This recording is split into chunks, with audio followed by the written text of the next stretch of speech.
Welcome back, everybody. I am Margarita Mooney-Clayton. We are now going to begin an hour-long question and answer session with both Jonathan and Aidan. I wanted to take a moment to introduce Robert Jackson, who is also going to be here with us helping to moderate this question and answer. Before we begin, I just want to say that this is the chance for the audience to be asking questions and also for Jonathan and Aidan to interact with each other about what has been said. For those of you in the audience, I wanted to just remind you to make your question a question, not a statement.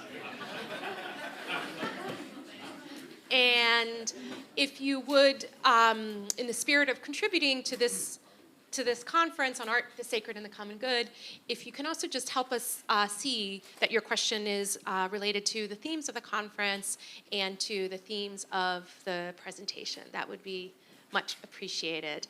So Robert Jackson I have invited to be with us because one of the goals of this conference is to, as you heard, to bring great artists into conversations with people doing entrepreneurial things in the realm of education.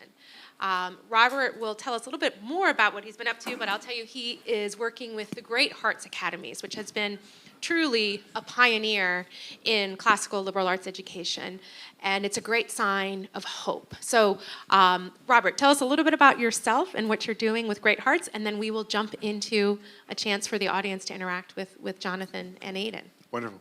Thank you very much for the very warm welcome to this conference. It was my delight to discover the Scala Foundation and Margarita Mooney-Clayton's work, in part because, as she mentioned, working with a group of classical charter schools that emphasize a very humane, broadly philosophic approach, you'll find art very much integral, right, to the curriculum. It is, in fact, the making, right, the poesis, as was mentioned earlier, that students have opportunity to do in the course of their studies, both in the elementary grades and certainly through the secondary grades.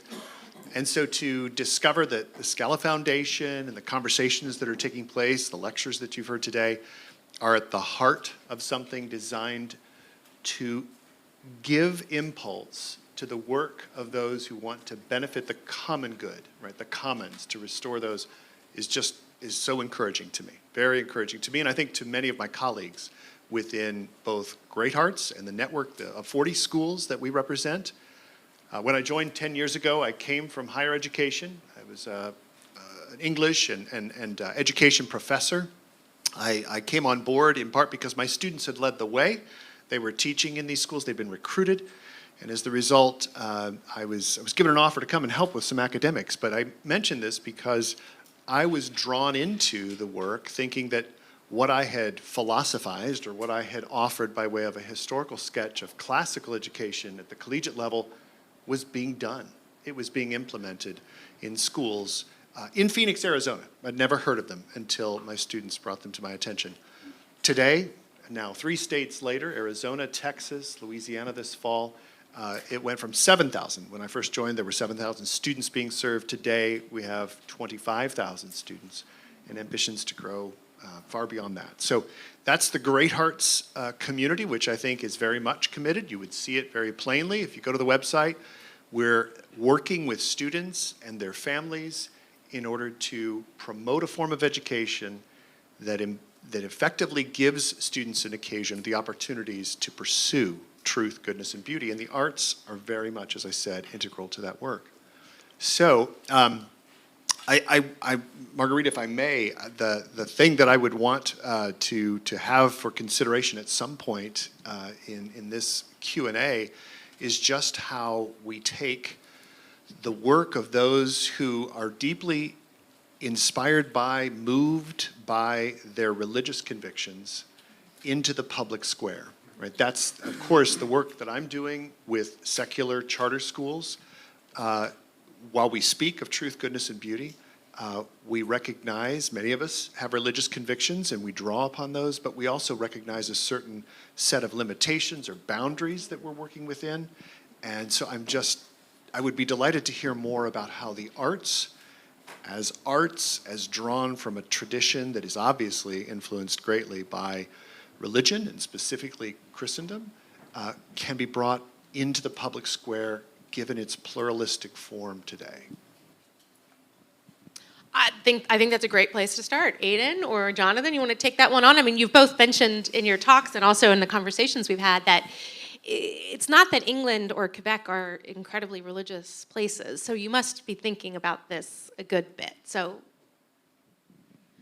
yes, last year I was invited to go to New Zealand to the Auckland City Art Gallery, a state art gallery, because there was an exhibition of icons there, and they asked me to give a talk.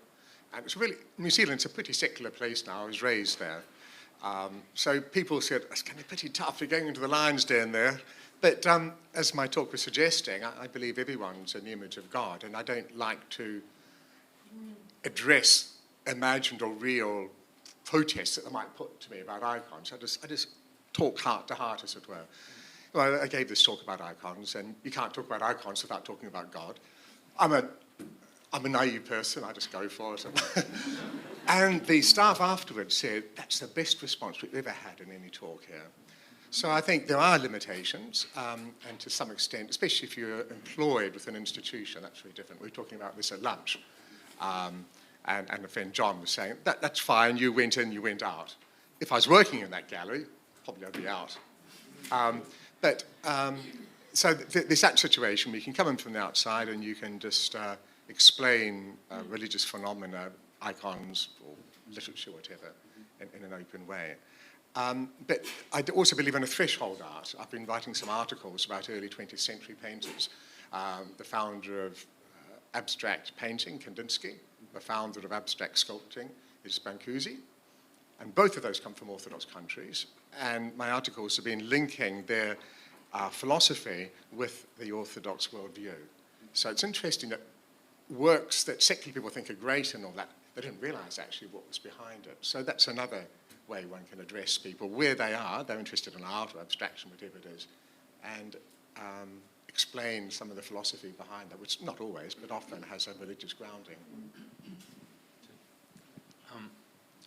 I think we're in a really interesting moment right now that it makes it possible to speak to these questions even in a secular context.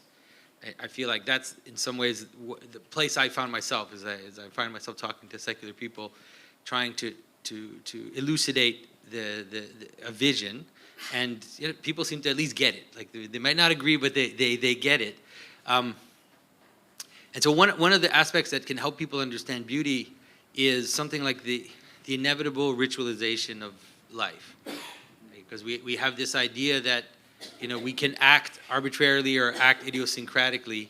But now, even in terms of science, in terms of cognitive science, in terms of behavioral sciences, there's a sense in which we realize that all our behaviors are patterned to some extent, towards their telos. Like if I'm doing something, there's a limited amount of ways I can brush my teeth, right? Like I can't brush my teeth with a bowling ball, and there's because an indefinite amount of things that I cannot do when I'm doing certain things. So there's a ritualization.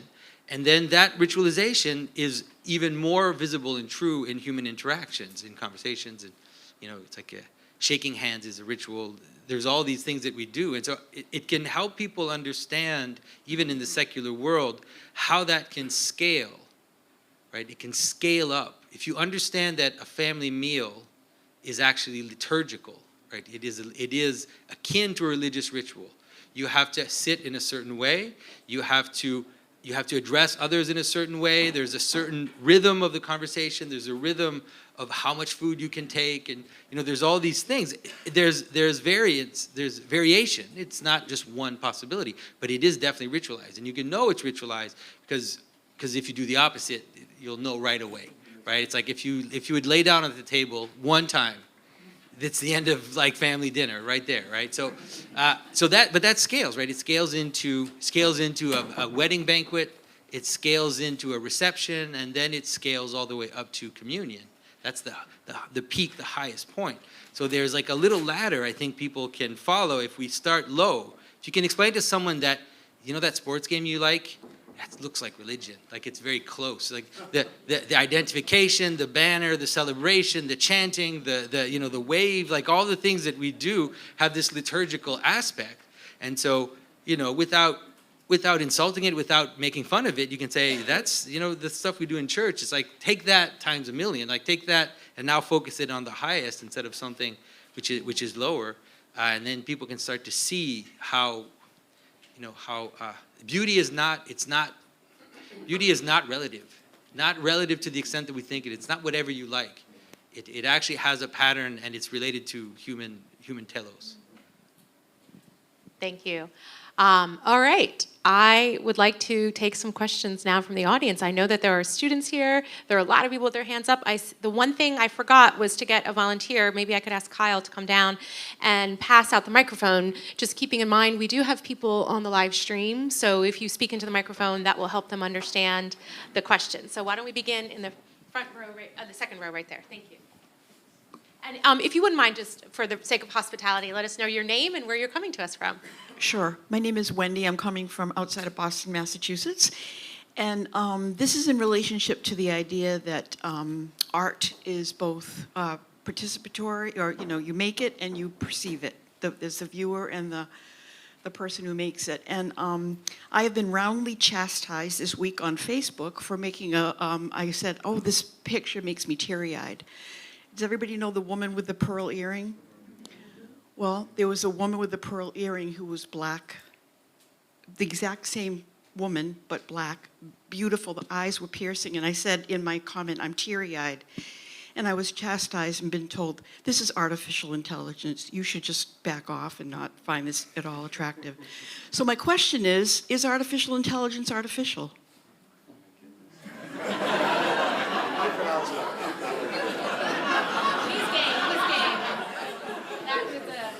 I was making sure Jonathan is real. That's right, I'm a real. So, all right, so the technology is increase in power. Like you could just say that's what technology is. It's always what technology is. Every technology is increase in power. That's actually all it is.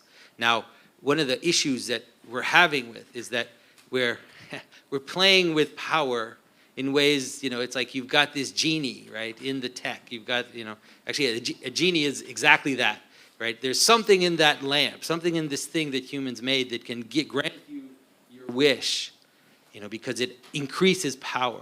And so AI is exactly that. The problem is that we're kind of tempting it and we bringing it into the realm of intelligence, the realm of personality, the realm of human interaction.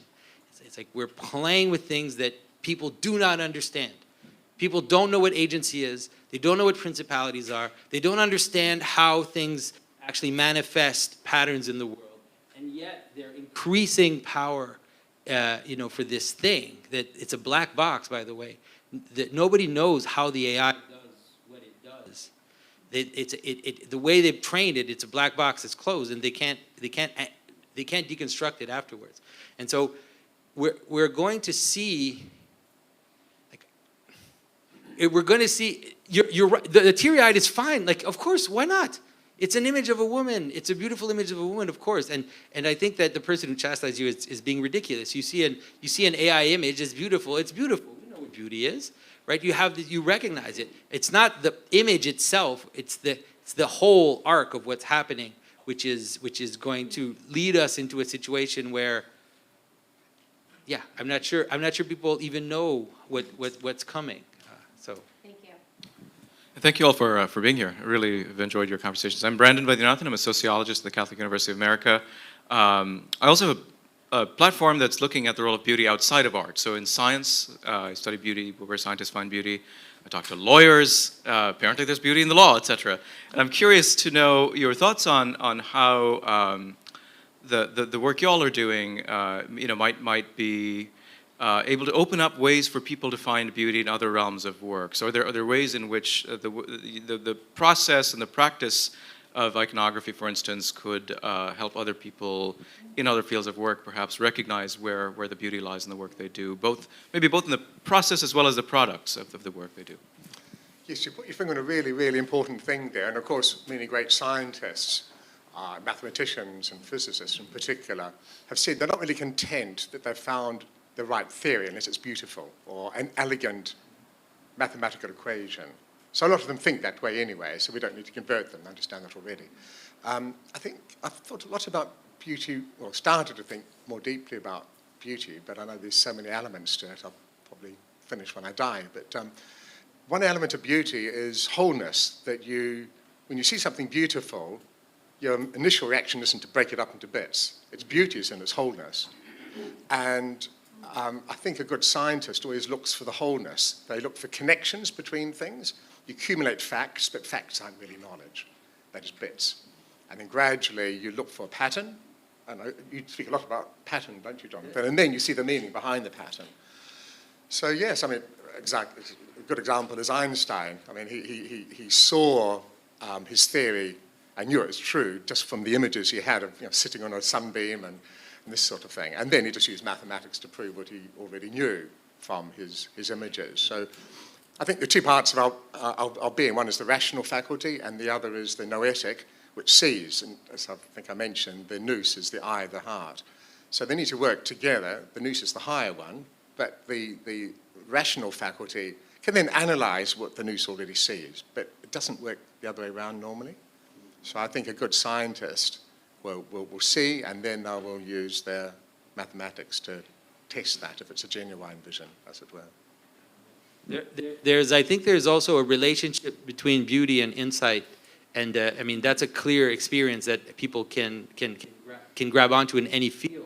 You know, that moment when it pops out, right? When it's like, and it hits you, that eureka moment is something that is definitely related to this oneness that you see in the world, right?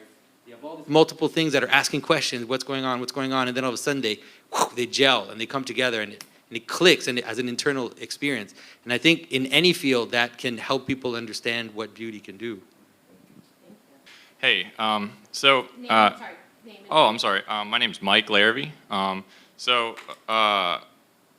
Earlier, someone mentioned, I don't remember who, but it was a poem that someone had attempted to do with English literature, where they included our ethereal imagery, but they were lamenting the fact that when they, used the term wood, it didn't connote the same kind of meanings that it would have for a medieval person, and when they used the word water, it didn't have the same kind of meaning that it would have for a medieval person. I was thinking, one area where words do have meaning currently is in science. If a scientist uses a term, every other scientist and person studying in that discipline is going to know what that term means. But that's a phenomenon that's almost at the end, I think, with the transgender movement. I think the words, especially in their scientific context, will lose their meaning in the same way that the words in the religious context did. And so I'm wondering, do you guys think that there's an opportunity opening up in that situation for the religious words to recover the meaning that they once had? Yes, thank you, Mike. There's a wonderful book called The Philokalia. How many people have heard of The Philokalia? Oh, that's good, fantastic. It means love of the beautiful, and it's a collection in its English translation of 5 volumes about the inner life. I call it an ordnance survey map of the soul. And written in Greek by many different authors. And the English translators realized that there are some words in the Greek which are very specific technical meanings. Nous was one of them, which didn't have any English equivalent. So the glossary, I think, it's a classic spiritual text now. So I encourage anyone to look at the glossary if you've got a copy. I think the danger is that science, our physical sciences, are understood as seeking objective truth. So as you say, we've got definite technical words which scientists all over the world will have the same associations with. Now religion has become subjective. But in the Orthodox tradition, it's not subjective. So the Philokalia is almost like a medical manual. The monks who've written it spent years and years in a prayer. Some of the writers were confessors. So they've observed that if someone thinks this way, this is going to happen. If their bodies are that way, that thought's going to happen. So they've developed these correlations by observation. You can't experiment on a person, but you can observe consistently. If I imagine this, then that's probably going to happen. So behind that belief, A, that we are created by God, and B, therefore, there are connections which are common to us all, both spiritually, mentally, and physically. Therefore, you need an understandable language. So I think we've got to first convince people that religion is objective, a true religion, if it's worthy of the name, and therefore you've got to have a technical language. It's all there, we just need to revive it. But sometimes you need a new word, which means the same thing. That original word may have changed so much, you can't really reuse it and re-educate people, just start with a new word. I think we also have to be kind of wise as serpents in the sense that you can't avoid story, and you can't avoid analogy, and you can't avoid relationship between things. So I think it's incumbent on us to notice where those are and where they're appearing, and then being able to point them out. And so the stuff that made up the Arthurian legend, it's just human consciousness and human experience. And so whatever story comes out that grabs people's attention and functions will necessarily have to have something similar to that. And so there's ways back into true typology, true analogy, but we have to be attentive. We can't think that like these arbitrary references to King Arthur, like, oh, people have now forgotten them. It's like, okay, they've forgotten those references, but they're still human. And they still, it's like if they bump their head, it's still going to hurt. And if like the up and down is still there, and cold and hot is still there, and just like all the things that frame our human experience are still there. And so I think it's possible to recapture that type of thinking. Just to add to that, it's interesting that Christ didn't use sort of technical theological terms. He told stories about things that they all experienced. It might be planting, throwing out seeds, the sun, the water. And it's interesting also that in the Semitic languages, they don't really have technical abstract words. So a lot of the liturgical poetry in the Orthodox Church is written by people from a Semitic background, so it's very poetic. They don't use too many theological technical words, so they use images from creation. And as you're saying, we all feel the sun, we all feel the cold, and that's the most efficient form of communication, because I know everyone knows here what it's like to be really hot from the sun. It's just common language. The sun is our common language. The water is our common language. That's why poetry is actually the most effective way of communicating spiritual truth, because it draws on images, common experience. All right, please tell us your name and where you come to us from and your question. Yes, I'm Sebastian. I come from Colombia. My wife and I just moved here 3 months ago. She's from here. And I'm the Spanish translator of the language of creation, Matthew Pageau's book. The question is for both of you. I come from the South, which is a very practical area. Abstract thinking down there is not very common. We're practical people. And both of the lectures ended up with the necessity to talk about the now what. Like, now what do we do with information? Like, how can we become more practical in this topic? And so my question is, how can we take action knowing now that it has to be a religious action? I have learned things like we're supposed to find everything in our local parish, like that's our everything, so how can we exploit, in the good sense, our parishes the most to take action in this sense? Yeah, I mean, you should go to church. No, but you know what I mean when I say that, right? That's the only way to do it, right? Is to go to church, to love your wife, to love your kids, to try to draw them into the life and to participate. And the thing is about the church is we often think that the church is external to us, and because especially even in traditional churches, it's easier to think that sometimes because you think, well, it's the priest, it's the bishop, but that's not true, and it's not true because you've probably in your life met a kind of saintly person, and you know that around that person there's like a ripple effect around them, and you can see others being transformed by that one person. I mean, that's ultimately what leads to saints, and so you can always do that, right? There's no limit to there's no time. Nobody can stop you from doing that. Nobody can stop you from imitating Christ, and that'll have repercussions necessarily. And I don't know what church you go to, but I mean, if you feel it can be not beautified and made pretty, but if you feel in some physical way the materiality of it could be made more transparent to the divine, talk to your priest about it, saying, Father, like a lot of my commissions at the moment are frescoing east walls of Catholic churches, which have been whitened. Either they were made white or someone decided to whitewash them. And I've met some parishioners after I've frescoed the east wall, and they said it's transformed our worship. Before, we're just praying to a white wall. Now, we're beholding the transfigured Lord. So that's a practical thing you can do. And then, of course, get rid of the church walls in the sense that in your mind, that's not just an isolated sacred space. What I experience there, then I'm going to express to my wife, my children, the man homeless on the street, the dog, whatever. So make that connection between the little paradise and then our life outside paradise. Hi, I'm Marie-Sophie Brackstone. I go to school in Washington, D.C. at the Catholic University of America. My question is, if you could just speak a little bit about like the Orthodox tradition and how like the retention of like a emphasis on beauty and like the artistic techniques was able to be kept in light of like the rest of the world, the modern world changing and kind of rejecting certain things. What allowed the Orthodox tradition to keep hold of these practices that the rest of the world seemed to reject? First thing I want to say is that it definitely wasn't easy. Not easy, but there came a moment where it was hanging by a thread, like very little thread.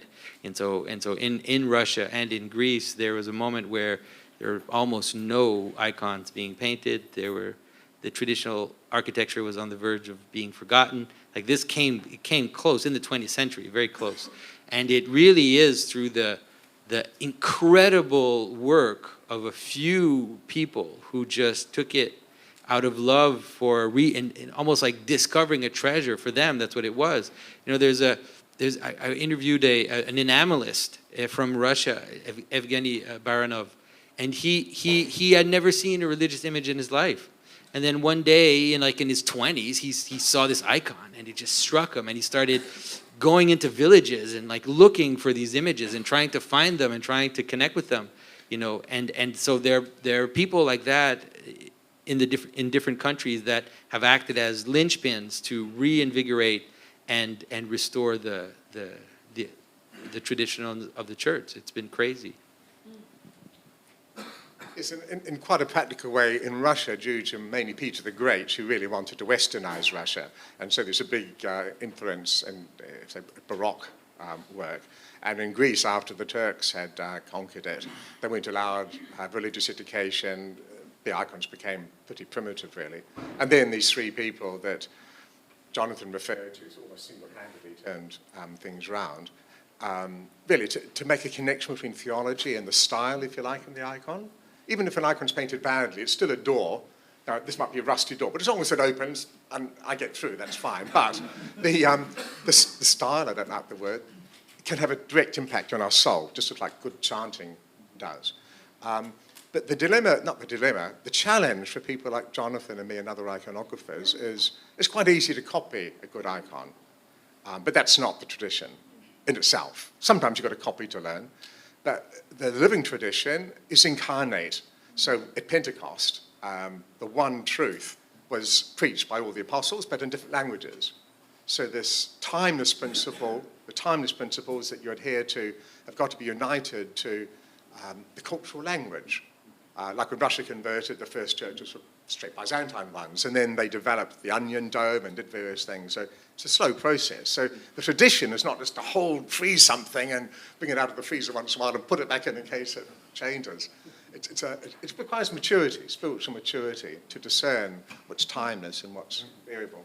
And one of the things that Aidan has been almost a pioneer of is that he, as a man in England, you know, with a certain background, was able to take the Russian icons, the Greek icons, and to use that almost as just a springboard to then look back at European history and, you know, and English history and some of the tropes, some of the feeling or the smell, I don't know how to say it, something of that flavor that existed in Europe, and to just slowly reintroduce it and to kind of reawaken something which can become, you know, more grounded in the place where it's made. So it doesn't just look like, you know, a church from Thessaloniki that lands, you know, somewhere in England.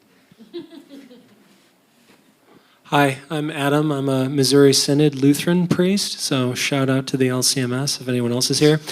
We have an icon in our sanctuary at my church in northern New Jersey, so we have a real hand-painted icon.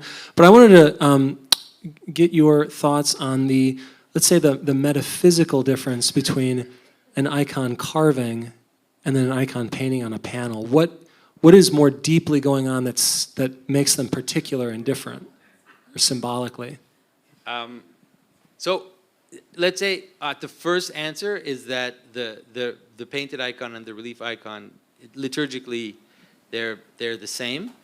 There are two things. One is a practical question, which is usually carved icons end up being on things that will take damage, right? So there'll be, it's not just carved, like relief. So you can understand that sometimes it's repoussé, you know, it's not a carve, but if you have repoussé on a gospel cover, or you have it, you know, you'll have it on different objects that need to be carried if it's on a metal object, and then ultimately if it's outside, there are different reasons why there would be carved icons. Like a lot of the ivories were often on book covers or things that were carried around. So there's a practical connotation, but I do think this is something that I've thought about quite a bit, and it is speculation on my part, so take it that way, that there's an interesting aspect of the glory of God which you find in Scripture, which is that it's sometimes described as light and sometimes described as a kind of heaviness, as a kind of darkness. And you see that also in, even in the Transfiguration, there's like an aporia,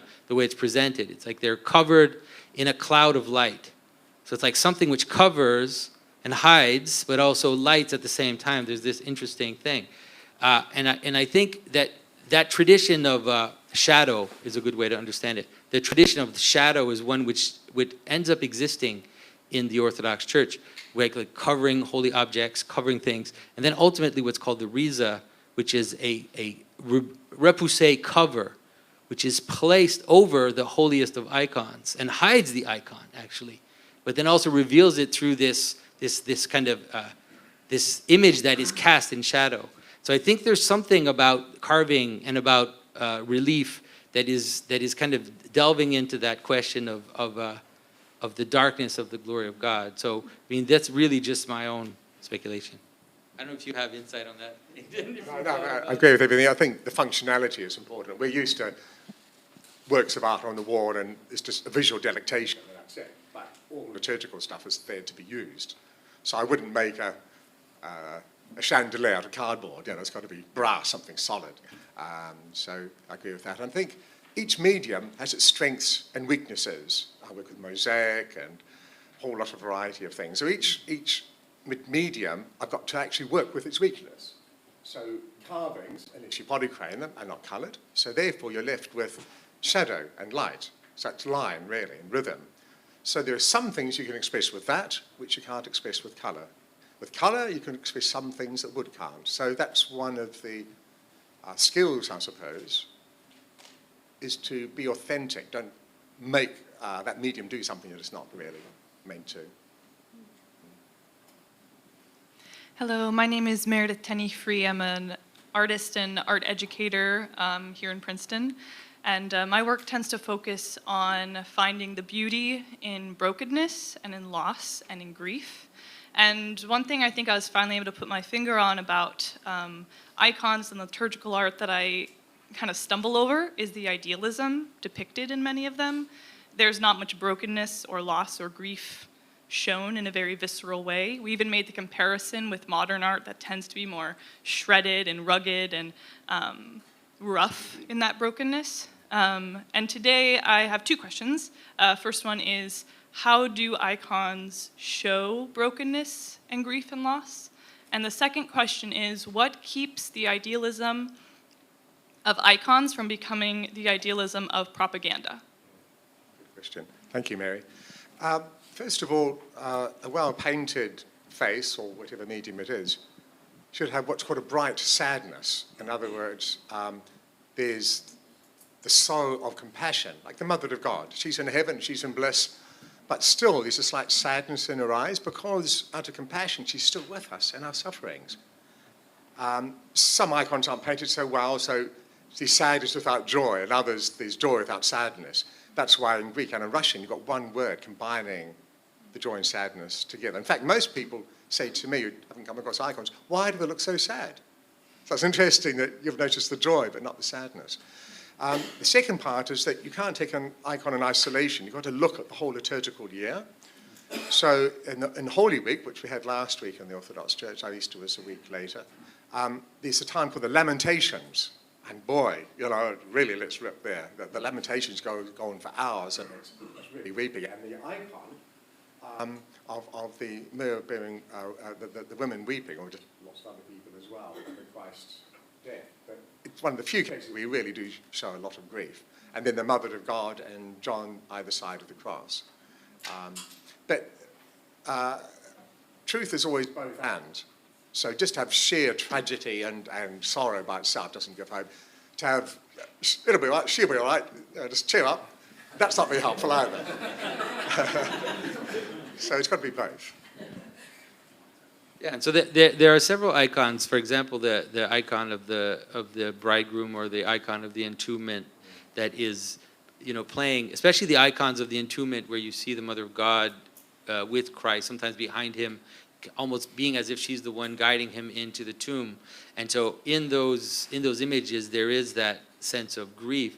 But like Aidan said, it's rare. There are a few moments in the tradition of Orthodox icons where there's for example, at Mount Athos, there's that series that it's very expressive. It's like you can really see the anguish but it's rare. Usually it's more tame in order to also show the hope that is behind the suffering, right? It's not just hopeless suffering. But in terms of brokenness, though, you might want to look interestingly at the icon of the resurrection, because in the icon of the resurrection, one of the things that is often shown is Adam's hand, which is completely floppy, right? And it's a way to show this kind of this broken impotence, this incapacity that Adam has to raise himself up and just barely reach up so that Christ can. So she grabs his wrist. Yeah, he grabs his wrist, and you see his hand, like, kind of like it's flopping over. It's like pulling him out of Hades. And it is subtle, but it's also, it is also because, it's something that at some point you start to learn to read as well, right? So when something you might not even notice if you looked at the icon, you wouldn't even see it. But if I pointed it to you, you say, oh yeah, look at that hand that's like all broken there. Hi, my name is Rose Yao, and I'm coming here from Los Angeles, California. And I know, right? I'm sorry? I hope it's been worth your while. It has been. So this might be a little bit more personal. You both are now very successful artists, and we all know that not everyone can be visual artists, not to mention successful. So my question is, at what point in your career or your development did you ever sort of get to a point where you feel like, oh, is this for me? Was there a time where you really had to stop and discern whether or not this was your calling, and how did you get past it? I was kind of dragged in. Becoming an icon carver, is anything more ridiculous than that? It's like, that doesn't even exist. It's not an actual thing. In my case, it was quite miraculous, because I loved it, when I carved, and I studied to be a painter, and it's almost through weird circumstances that I carved an icon and just really fell in love with the process, and there's something about it that really popped out at me. And then I found myself, after being a volunteer in Africa for 7 years, in a situation where I was coming back home with 2 kids and a pregnant wife, and for like a year, I couldn't find a job for some reason. Everything that I was trying to do was just falling, and I'd have some hope, and then it would just fall, and it lasted almost 2 years. And then I was carving almost just to stay sane and to just have something to do that was useful. And about 1.5 years or 2 years after that happened, one day my last opportunity just fell through, and I was in prayer, and I was like, why is nothing working? Like, what is that? We did this thing in Africa, we come back, and why is it like this? And then I just saw that, oh, wait a minute, I had like almost $10,000 of orders And it's like they just creeped up and they just kind of like just appeared. And just this little thing, then all of a sudden someone asked for a big crucifix and this and that. And that was, and so it was the only thing I could do. And so I just made that one commission and then just made the other, and then I never stopped. But it's like, it was, for me, in my case, it was really a miracle, I would say, yeah. As far as being an artist, my problem was the opposite in a way. It was not dreaming in the beginning early enough, or allowing myself to dream. I remember the day I was about 21. I was a teacher at the time, and I wasn't really happy with the teaching. And I thought, let's just dream about it. What would you really love to do? All difficulties imaginable we'll put aside. I thought, be a sculptor, be an artist anyway. So then I thought, actually, I might be able to arrange my life so I can do it. So I thought, well, I'll get a job, say 4 hours a day, and then just arrange my life, simplify my life so that I could survive just on that 4 hours, and then I'll just sculpt and see what happens. And then gradually it grew, and I could go full-time after about 4 years. So the problem with me was not actually allowing myself to dream initially, and it changed my relationship with God dramatically, having that change. Then as an iconographer, very much like Jonathan, I became Orthodox in '83. I travelled almost straight away, came to America for 3 months, then turned up in a parish in Bath in England. And the priest knew that I had a sculpting background. I'd never carved, it was always modelling. And he said, we need a cross for Lent coming up. It's a service, we need a cross. Could you carve something? I've never carved before. So it was obedience. So it came from obedience, really. And then one thing led to another. Someone liked the cross, so they commissioned a triptych, and then it just grew from there. I've never doubted that that's my calling. You say I'm successful in that, but I am, but it's always financially a struggle because I've got an expensive family for one reason or the other. So I never seem to have enough money, I'm always struggling. And I suppose it's like St. Paul, you always got a thorn in the flesh. If it was all, I think I've had, in the last 20 years, I've had about 1 month where there wasn't financial pressure. I had a Russian oligarch commission to work, so that was fine. But my family spent all the money pretty quickly. So the thorn got back in again. One thing that, Aidan, you're making me think of something, and that's one thing that I realize, though, that anybody who wants to be an artist, I think the first thing you have to ask yourself is whether or not you're willing to be poor. But it's true. The thing is that it doesn't mean you're going to be poor necessarily, but if you're willing to be poor, you'll be fine. Because you'll be fine, because I mean if you were living, I don't know, if you were living in Bangladesh or something, I might not say this, but like in America, really, you're not gonna starve. You'll be fine. You'll be poor. You'll have secondhand clothes. You'll have shoes that maybe don't totally fit or whatever, but you'll be okay. And so that's. But I think that's really a lot of people. I've met people say, I wish I could have been an artist. I wish I could have been an artist, but I had to do the work thing, and I keep thinking, well, it's not going to happen. You kind of have to be willing to let it go, or else. And I was lucky because my wife enjoys being poor for some reason. Because I don't know why that is, but. Can we swap lives?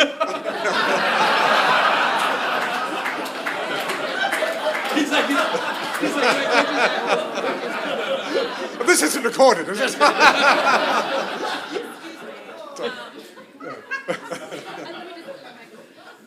We do have time for some more questions. I'm really sorry that we're not going to get to everybody's question, but I'll just let you know that if we don't get to your question, what you can do is at the end of the session, we have some papers where I want your comments and your feedback, and I would love it if you would write down your question, and I can try to incorporate it into the final panel. So I do apologize, we can't get to everybody, but this is getting really real. So let's keep going. Kyle, next. And as someone married to an artist, yeah, okay. No wife swapping, please. This is English humor. Come on. Although you do dress a lot like my husband, but I'm not swapping.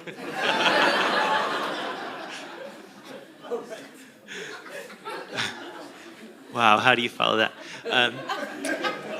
My name is Michael, and I recently became Orthodox, and one of the things I've always wrestled with is being a Christian and creating art that isn't liturgical. What is the role that you see for art that isn't for the church, so to speak, or for worship directly, whether it be abstract or portraiture or landscape or even instrumental music or things like that? Is there a way to think about that?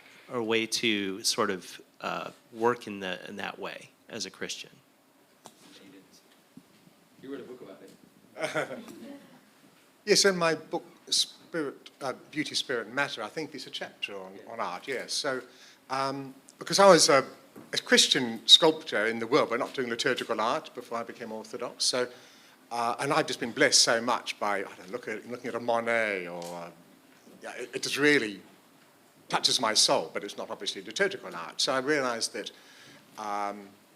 something spiritually must be happening here. So what is it? So I had this term, threshold art, I developed. That, like a Dostoevsky is an example of a writer, or Sir John Taverner, whom I knew, a composer. Some of his work was liturgical, but there is a real role for devout artists who don't feel called to do liturgical art to be in this threshold place where you're making artwork that the secular person can experience because it's not in a church, but inside there's a worldview which is deeply informed by this burning bush worldview, as I taught, so that even if you're doing a portrait of someone, it's got to look like them physically, but you're actually trying to discover the fire in them, that divine image in that person. So you're going to have to use a bit of abstraction to bring that out. If you're painting a tree, that tree was created by God, and it's a burning bush. So you've got to then, in your own way, like a Monet or whatever it is, bring out that inner essence of things. So it's a profoundly religious act, and for you to do it well, you need to be very skilled, but also live a life of prayer, because if you don't see that fire, you're not going to be able to depict it. You can play around with techniques, and it will transform people. It will touch. They won't know what's happening, but they will see something numinous is happening. And I think there's also, I tend to not go to like my first tendency is not to go to gallery art, is actually to go towards more popular art. That's the way I think, because it connects. And so I think there are ways, for example, to use illustration in terms of drawing. There are ways to create things that are coming close. So I just wrote a version of Snow White, and I have someone I'm working with, an illustrator who's actually studying with Aidan now. And what we try to do in those illustrations is to have something of the way that the icon is composed. It's not at all icons. There's not, obviously it's Snow White, but there's something about the positioning. There's something about the way that things are foregrounded and backgrounded.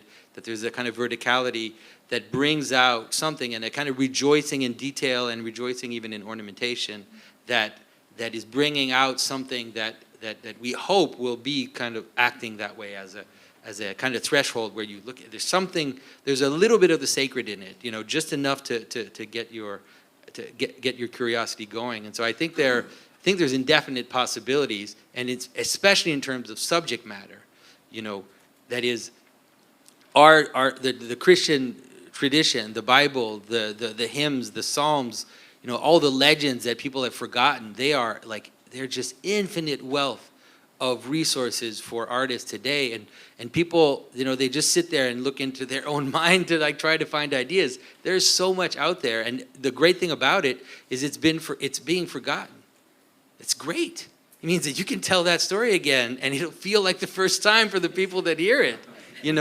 It's like we talk about the idea that the Arthurian legend is being lost, and I'm like, yeah, all right. So who's the person who's going to bring it back? Because it's a great story.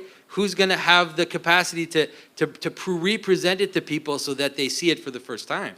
And that's one of the things we're doing, that I'm hoping to do with the fairy tales, is to say we've had so much deconstruction now for the last 20 years, that it's actually time to retell that story with a little bit of edge to it, but in a way that is the story itself, right? It's just bringing it back. So I think there's a lot of possibility there.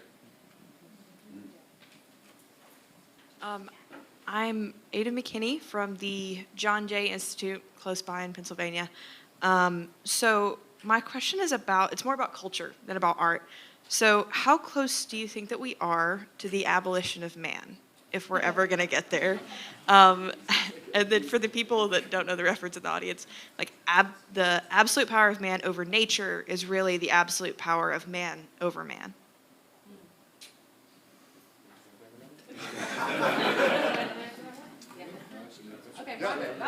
Robert's going to answer that. Just sort of quickly, the very name of Great Hearts is drawn from that very thesis that Lewis advances, namely that we are producing a generation without chests, men without chests, as he put it, right? Persons whose capacity for sentiment, to love what is lovely, to be drawn to the good, is being, excised. It's being cut out of them.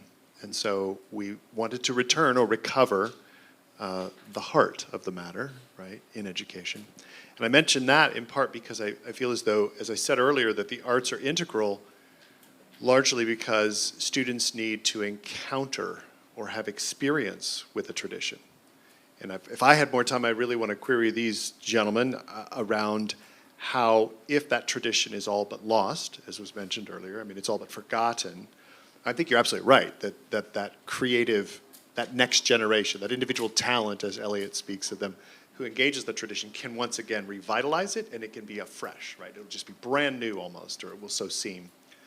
But I'm interested in how, if art is a cultural experience, and the forms and the stories and the imagery or the illusions are, as Hirsch calls, cultural literacy, if that's behind them, then how are we to revitalize and make references in our art that will be witnessed, seen again? So there's something to do with cultural literacy or ignorance of a past.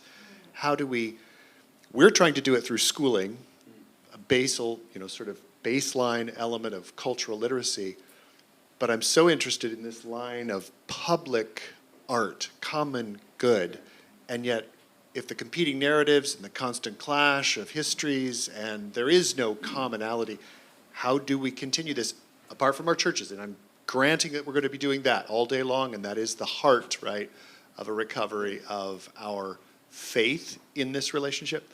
So I kind of want to pass this. I want to say something about that. Okay, so this is something that actually the illustrator that worked on my Snow White book, her name is Heather Pollington. She's amazing. Look her up. She's a wonderful artist. She noticed that in the 1930s, there were two animation studios that were kind of vying for control in the United States. One was Fleischman Studios, and the other one was Disney. And most of you have never heard the word Fleischman Studios. So, and Fleischman Studios were doing Betty Boop, they were doing Popeye, they were doing if you've ever watched a Betty Boop cartoon, they are dark and strange and weird, and like it's all ghosts and demons and like things changing into each other. And Fleischman did a version of Snow White with Betty Boop. And if you watch it, it's absolutely unrecognizable. It is so ironic and so deconstructed and so strange and odd and weird that it's like, is this even Snow White anymore? Like you can barely recognize it. And then just a few years later, Disney made Snow White. And they said, no, we're going to go back to the story. Now, if you watch Snow White, there are very few things that you see in Snow White that you need any cultural references to recognize. They went right to the core, right to the core. A girl, a boy, a fruit, a witch. It's like, let's distill this to the essence. We don't need more in order to kind of reawaken. And at that time, Disney won. Like they won. Like I said, Fleischman Studio is gone. I think they even lost their copyrights because they're in such a disarray. And so I think that that's the time now, but it takes talent. It takes effort. It takes energy to distill things and to not, because we're used to thinking that culture is sophisticated and and subtle, and we have all these like literary illusions, and that's from the Odyssey, and so it's like there's nothing wrong with that, right? It's okay, but I think there's something to say for the capacity to distill and to bring it down to elements that are directly recognizable by a 6-year-old or a 10-year-old. So. I'm going to Robert the last question. Yeah. So, in a society where we have an increasing blurring, or maybe just an obliteration of the public and private distinction, we've talked a little bit about politics and perhaps the limitations. You were very candid in response to RJ to say, art can't do it, right? Or you can't do it in the way you might be thinking. But in this sort of blurry, everything is public and private and private and public, while you all are obviously advocating for a return or recovery of spirit and interior life and genuine spirituality, how are we to pursue that so as to benefit the individual, but again, the individual in relation to the common good? How are we to allow the arts to speak to this, I think, need, right, for some spheres that provide us wholeness in their operation? We've been talking about the heart recently, and in ascetic writing, the heart is that which unites everything, and it's a hard journey to get there. The whole of the monastic life, and I was a novice monk for 12 years, 7 years as a hermit, and the whole aim of that is to go from here to here. It's a long journey. From there to there is a long journey. But the saints that I've known, who actually, as it were, entered the heart and repented and loved, the transformation in the culture around them was enormous. Because, as it were, they'd taken all the gunk out, and they were the hearts stood before God, and God's Holy Spirit worked through them. I'm thinking of St. Pageau, who is a hermit, but thousands of people went to see him from all different walks of life. Mm-hmm. And you have a doctor, or doesn't matter what, they would then take this vision, and to the extent that they themselves entered that place of the heart, it would change the way they were a doctor or a technician or a designer, whatever. Mm-hmm. So I think the only way is basically deep repentance, or wherever we're working, whatever field, it's going to profoundly affect how you teach, how you design chairs, anything like that. My best man is a cabinet maker. He's a Christian, and he had lots of people working with him, and then he wanted to retire, so he sold the business. The new guy took over. He's lost all his employees because he doesn't work from the heart. For him, the employees are just means of him being successful. Yeah. So there's I want to give you in terms of beauty and in terms of the way that art can influence the world, there's a small example. You can find it online on the Orthodox Art Journal. So Andrew Gould is a church designer mostly. He designs neighborhoods, he designs all kind of things. And he was asked to design the beer store in Charleston, South Carolina. And so he made the most beautiful beer store that ever exists. And he was able to use the wisdom that he had infused in himself from studying architecture in different periods, also church architecture. And so to say it's like a Byzantine beer store, right? There's nothing sacrilegious about it. It doesn't look like a church. It's not like it's kind of mocking or playing, but it has something strangely liturgical about it, which makes it that when people walk in, especially for the first few months, they would like hush. They would walk in and they would just like start whispering to each other, and then they would pay for their beer and they would just kind of stand there at the door. And then someone would say, "Can we still help you?" "Oh, no, it's fine. Like I'm going out." And so it is. I think it is possible to have those effects. And you see that like in new urbanist movements. These are real practical things that people can do. That if people can create, neighborhoods that are deliberate and have, even in terms of their architecture, public spaces. These are like seeds. As the suburbs just like disintegrate into microplastic, then you'll have these like beautiful places that will appear. So. And I think Andrew could design that because he was a man of the heart. He had as it were, the song of the music of heaven in his soul. And when he was designing, he wanted that design to correspond and resonate with that music of the soul. If you haven't got the music of the soul, you can have all of heaven. If you've got all the skill in the world, people won't be fooled. Well, this has been great. Listen, I share with so many of you the urgency to see this beauty pouring out into our culture and our cities today. At the same time, in this class I've just finished teaching, or about to finish teaching, on the Virgin Mary, one of the images that keeps coming back about Mary is the seed, right? So in many ways, I just want to say that, yes, this is an urgent task, but it's also really important to just get up and sow the seeds. If you want some practical way to support artists, Aidan Hart is selling his books. They have sold out downstairs, but I want you to know, even though they sold like hotcakes, there's plenty more to be had. You just have to order it online. And I'll just say that I'm almost certain you can support Jonathan on Patreon. So go to this Symbolic World Project and help get this word out. So each of you can do something to keep sowing these seeds. We'll take up some of these big questions in the closing panel, but right now I want to give you a brief break before we hear from Anna Bond, whose beauty is making everyday life wonderful and exciting and celebratory, and we're going to see some of her art and hear a little bit about the story of artistic entrepreneurship. So see you in 15 minutes back here.